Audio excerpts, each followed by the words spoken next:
म आज सिद्रा र टमाटरको फत्के अचार बनाउन गइरहेको छु। हजुरहरूलाई देखाउँछु ल बनाएर। पानीमा हल्का पखाल्नुपर्छ। मैले तातो पानीमा मिलाइसकेँ हैन। पखालेपछि चाहिँ यसमा बालुवा लाग्दैन, मजाले खरिन्छ।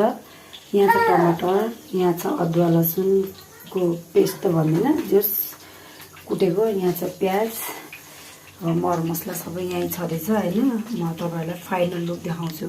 यसलाई तेलमा तारेर निकाल्नुपर्छ। सुरुमा तेल यहाँ खारिँदैछ। मैले चाहिँ थोरै नै बनाउन आँटेको, किनभने नानीहरू खाँदैन मेरो, म मात्रै हो। त्यही भएर थोरै बनाउँछु। मलाई चाहिँ एकदमै टेस्टी लाग्छ क्या, धेरै नै मिठो लाग्छ यो चाहिँ। त्यही भएर नानी चाहिँ खानु मान्दैन। अब मेरो घरमा म र मेरो नानीहरू मात्रै छौँ, त्यही भएर हो। तेल यहाँ तात्दैछ।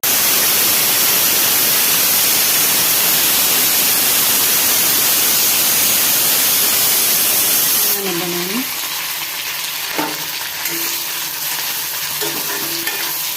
यो अलिक क्रन्ची भएपछि मात्रै हामी यसलाई निकाल्नु। हेर्नुहोस् है साथीहरू, यो क्रन्ची भइसक्यो होइन। यसलाई मैले निकालेँ। यसलाई निकालेर यहाँ बोटुकामा राखेँ, किनभने यो फेरि धेरै गऱ्यो भने डढ्छ नि त, तितो हुन्छ।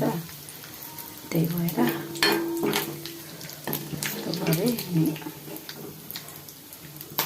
अब म यही तेलमा प्याज फुल्याउँछु।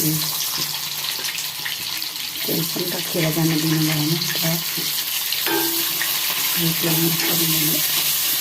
प्याज फ्राई गरेर त्यो प्याजलाई ब्राउन हुन दिनु। प्याज ब्राउन भयो होइन। अब म टमाटर हाल्छु। म टमाटर हालेँ।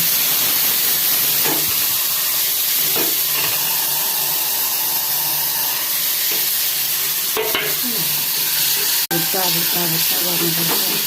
साथै यो टमाटर र अदुवाको पेस्ट पनि हाल्नुपर्छ।